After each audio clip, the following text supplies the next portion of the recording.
Assalamualaikum warahmatullahi wabarakatuh. Nama saya Zia Samsia Balkis, NIM 0310223069. Saya dari TBU 3 semester 3. Nah, di sini saya akan menjabarkan jawaban-jawaban saya dari soal UAS. Soal nomor 1 yaitu 3 solusi peningkatan kompetensi pedagogik dan profesional guru biologi. Nah, di sini ada 3 solusi yang dapat saya jabarkan, yaitu yang pertama ada diversifikasi metode pembelajaran. Nah, guru dapat mencoba berbagai metode pembelajaran yang berbeda untuk mengakomodasi berbagai gaya belajar siswa. Misalnya penggunaan multimedia, eksperimen praktis, dan diskusi kelompok. Dan ini juga dapat membantu siswa dengan gaya belajar yang beragam, dengan menyajikan informasi genetika melalui pendekatan yang berbeda. Guru juga dapat menangkap minat siswa yang berbeda-beda. Yang kedua ada membentuk kelompok belajar. Nah, guru membentuk kelompok belajar yang terdiri dari siswa yang memiliki pengalaman genetika yang lebih baik dengan siswa yang mengalami kesulitan. Dalam kelompok ini siswa yang lebih ahli dapat membantu teman-teman mereka sehingga terjadi pertukaran pengetahuan. Selain itu, guru juga dapat memberikan bimbingan yang lebih intensif lagi kepada siswa yang membutuhkan perhatian khusus. Nah, yang terakhir ada pelatihan lanjutan dan kolaborasi dengan rekan sejawat. Di sini guru dapat mengambil keuntungan dari pelatihan lanjutan dalam bidang genetika dan metode pengajaran. Selain itu juga berkolaborasi dengan rekan sejawat untuk berbagi pengalaman dan strategi mengajar juga dapat membantu. Diskusi rutin juga dengan sesama guru biologi dapat membuka peluang untuk mendapatkan masukan konstruktif dan strategi terbaik dalam mengajar materi genetika kepada siswa kelas 12. Nah, selanjutnya soal nomor 2. Di sini saya akan memakai materi yaitu tentang jaringan tumbuhan. Nah, jaringan tumbuhan itu dia ada terbagi menjadi 2, yaitu jaringan meristem dan jaringan dewasa. Jaringan meristem ini yaitu jaringan yang sel-selnya aktif membalas secara mitosis sehingga tumbuhan mengalami pertambahan tinggi dan volume. Jaringan meristem ini telah mendorong juga terjadinya pertumbuhan atau perkembangan pada tumbuhan, baik itu pertumbuhan primer dan maupun pertumbuhan sekunder. Jaringan meristem ini sering juga disebut dengan jaringan yang aktif membelah, sehingga sel-sel pada jaringan meristem mampu membelah diri dengan cara mitosis secara terus-menerus untuk menambah sel tubuh pada tumbuhan.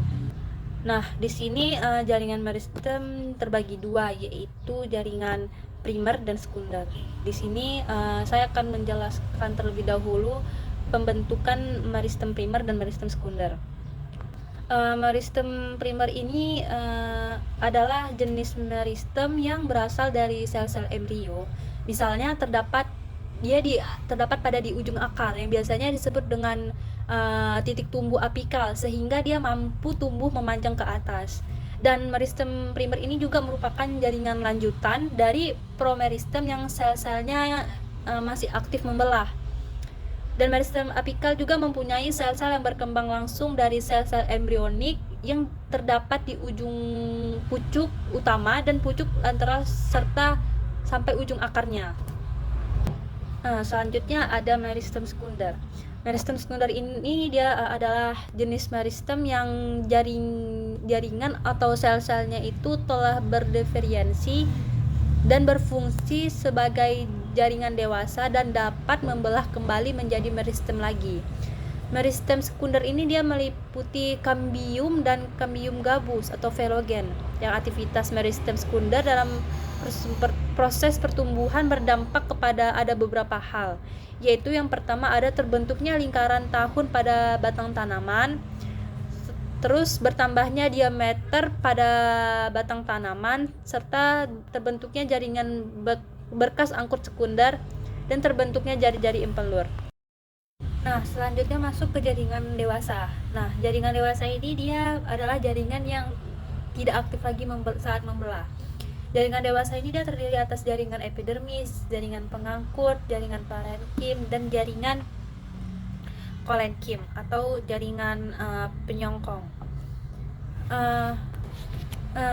Pertama kita akan membahas tentang jaringan epidermis. Nah, jaringan epidermis ini dia adalah tumbuhan yang lapisan jaringannya berada di bagian tubuh terluar suatu tumbuhan. Nah, jaringan ini juga terdiri dari berbagai sel yang membentuk suatu lapisan dan menutupi seluruh permukaan luar tumbuhan. Jaringan ini juga terdiri dari sel hidup dan bentuk selnya itu persegi panjang. Selnya rapat tanpa ruang antar sel, antar dinding sel juga tipis, dan dinding sel bagian luarnya itu tebal. Selanjutnya jaringan pengangkut. Nah, jaringan pengangkut ini dia dimiliki oleh tumbuhan dari jaringan xilem atau pembuluh kayu dan phloem atau pembuluh tapis. Nah, jaringan xilem ini dia berfungsi untuk mengangkut air dan garam mineral, sedangkan kalau jaringan phloem ini berfungsi untuk mengangkut hasil fotosintesis. Nah, selanjutnya jaringan parenkim. Jaringan parenkim ini disebut juga jaringan dasar karena dia terdapat di hampir bagian tubuh tumbuhan. Jaringan dasar tumbuhan ini yang terdiri dari atas sel-sel hidup yang mempunyai fungsi dan bentuk yang berbeda-beda. Contoh dari jaringan parenkim ini yaitu jaringan tiang dan jaringan bunga karang atau spons yang terletak pada organ daun.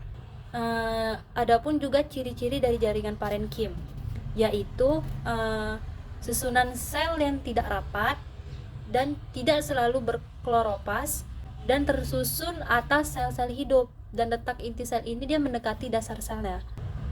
Nah, selanjutnya yang terakhir ada jaringan sklerenkim atau jaringan penguat.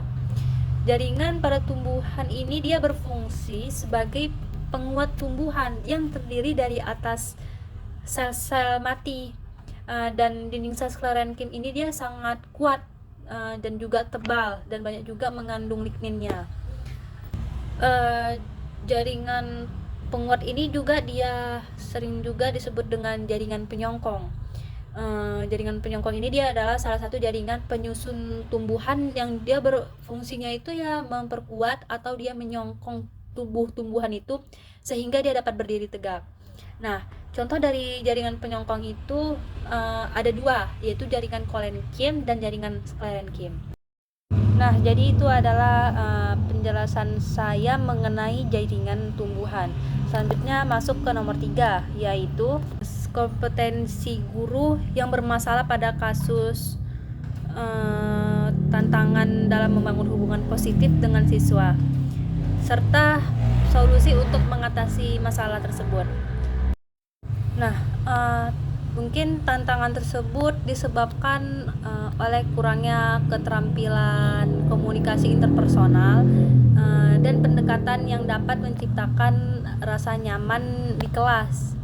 Jadi guru itu perlu meningkatkan empati, kepekaan terhadap kebutuhan siswa, dan mengembangkan keterampilan mengelola kelas, serta solusi untuk mengatasi masalah ini, yaitu guru dapat mencoba lebih mendengarkan dan memahami keperasaan serta pandangan siswa, memperlihatkan empatinya, serta dapat membuka pintu untuk komunikasi yang lebih baik lagi.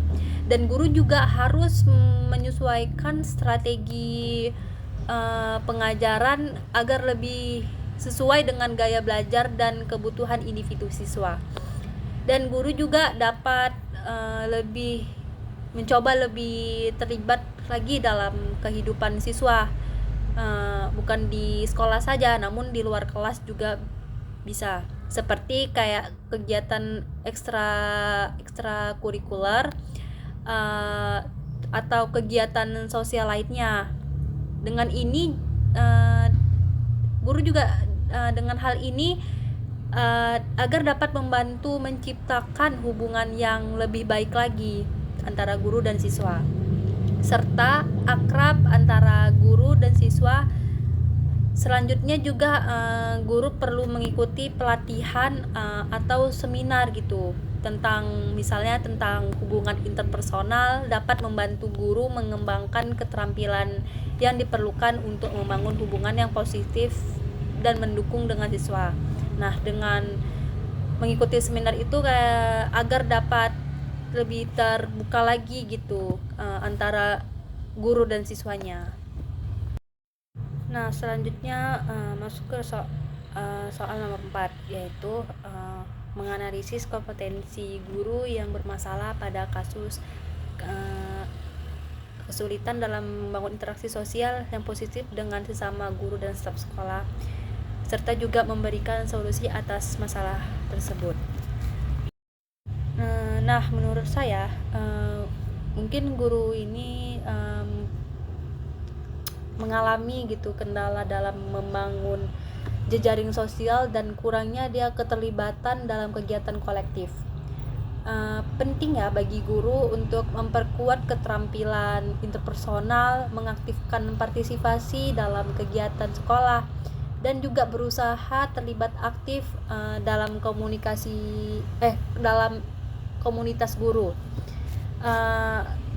Solusi yang bisa dapat saya sampaikan yaitu guru ini perlu mengikuti pelatihan yang fokus pada pengembangan keterampilan komunikasi interpersonal. Ini juga dapat membantu guru dalam berinteraksi secara positif dengan sesama guru dan staf di sekolah. Pihak sekolah juga harusnya dapat mengadakan kegiatan kolaboratif baik dalam konteks akademis maupun kokurikuler. Misalnya workshop atau proyek bersama yang memerlukan kerja tim agar dapat membuka peluang untuk kolaborasi positif. Selanjutnya, guru juga harus aktif dalam mengikuti kegiatan kokurikuler ini atau kegiatan lainnya yang di sekolah. Dan guru juga dapat menginisiasi pembentukan kelompok diskusi atau forum informal di sekolah, di mana mereka dapat saling berbagi ide gitu, kayak saling berbagi ide, pengalaman, atau mendiskusikan isu-isu terkait pekerjaan mereka gitu. Dan yang terakhir, guru juga harus mengkomunikasikan perasaan atau kebutuhan dia gitu kepada manajemen sekolah. Dengan membuka saluran komunikasi ini, manajemen dapat membantu gitu menciptakan lingkungan yang mendukung interaksi positif antar guru. Nah, selanjutnya soal nomor 5, yaitu keterampilan abad 21 dan TPEC atau teknologi pedagogikal konten dan beserta contohnya. Nah, keterampilan abad 21 ini dia mencakup seperti pemikiran kritis, kreativitas, komunikasi dan kolaborasi. Sementara itu, TPEC mengacu pada pemahaman guru tentang bagaimana mengintegrasikan teknologi serta pemahaman materi pembelajaran dan keterampilan pedagogis. Contoh dari integrasi keterampilan abad 21 dan TPEC dalam pembelajaran adalah melalui penggunaan teknologi untuk memfasilitasi proyek kolaboratif siswa. Misalnya menggunakan platform daring untuk proyek bersama yang memerlukan pemikiran kritis, kreativitas, dan relevan. Guru yang memahami TPEC dapat merancang pengalaman pembelajaran yang menciptakan lingkungan di mana siswa dapat mengembangkan keterampilan kritis dan kreatif sambil menggunakan teknologi sebagai alat pendukung. Nah, selanjutnya soal terakhir yaitu menjelaskan proses dan hasil dari pelaksanaan mini riset. Jadi di sini saya akan menjelaskan proses dan hasil mini riset saya dari kelompok 3. Saya dari kelompok 3. Nah, di sini saya akan menjelaskan, yaitu pertama kami melakukan mini riset di salah satu sekolah, yaitu sekolah SMA Kartika 12 Medan. Tepatnya pada tanggal 28 Desember 2023. Kami mewawancarai seorang guru biologi yang bernama Ibu Fitri Agustina SP.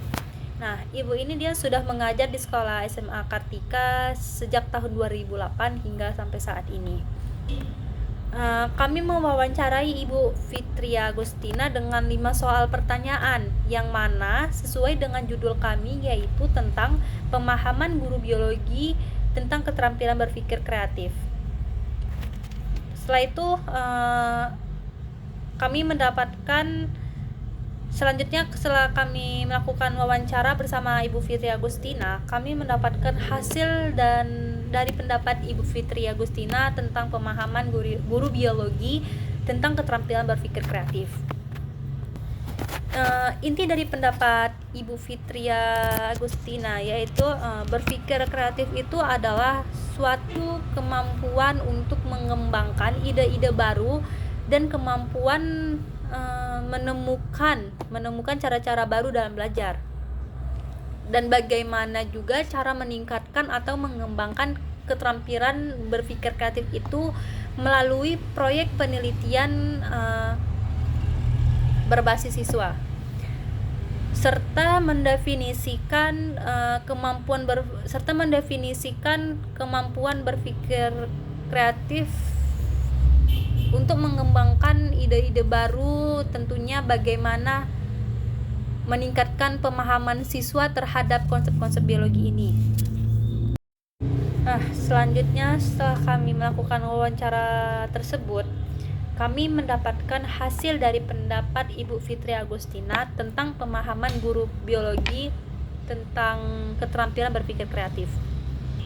Jadi inti dari pendapat ibu tersebut yaitu berpikir kreatif adalah suatu kemampuan untuk mengembangkan ide-ide baru dan kemampuan menemukan cara-cara baru dalam belajar, dan juga bagaimana cara meningkatkan atau mengembangkan keterampilan berpikir kreatif itu melalui proyek penelitian berbasis siswa, serta mendefinisikan kemampuan berpikir kreatif kemampuan berpikir kreatif dan kemampuan untuk mengembangkan ide-ide baru, tentunya bagaimana meningkatkan pemahaman siswa terhadap konsep-konsep biologi. Selanjutnya ada cara mengatasi tantangan dalam mengintegrasikan keterampilan berpikir kreatif ke dalam kurikulum biologi. Seperti yang disampaikan oleh Ibu Fitri Agustina, kalau pembelajaran biologi ini banyak ide-ide kreatifnya yang bisa kita munculkan. Misalkan kita lihat tumbuhan yang ada di sekitar kita. Bagaimana cara pendidik itu membangkitkan semangat belajar peserta didik untuk memulai pembelajaran biologi, atau bisa juga nanti memberikan video-video pembelajaran tentang suatu materi yang diajarkan oleh peserta didik. Jadi tantangan yang paling utama itu sebenarnya adalah bagaimana membangkitkan rasa keinginan tahuan peserta didik itu tentang suatu materi yang akan dipelajari. Nah, jadi bahwasannya peserta didik itu dia harus memiliki kemampuan dalam berpikir kreatifnya, sehingga kalau mereka punya kemampuan dalam berpikir kreatif, mereka mampu mengembangkan ide-ide kreatif dalam diri mereka. Kemudian mereka jadi lebih percaya diri dalam belajar. Baiklah, mungkin itu saja yang bisa dapat saya sampaikan dari jawaban atau pendapat saya dari soal UAS ini. Mungkin saya belum dapat sempurna menjabarkan jawaban saya yang seperti ibu inginkan. Akhir kalam, wassalamualaikum warahmatullahi wabarakatuh.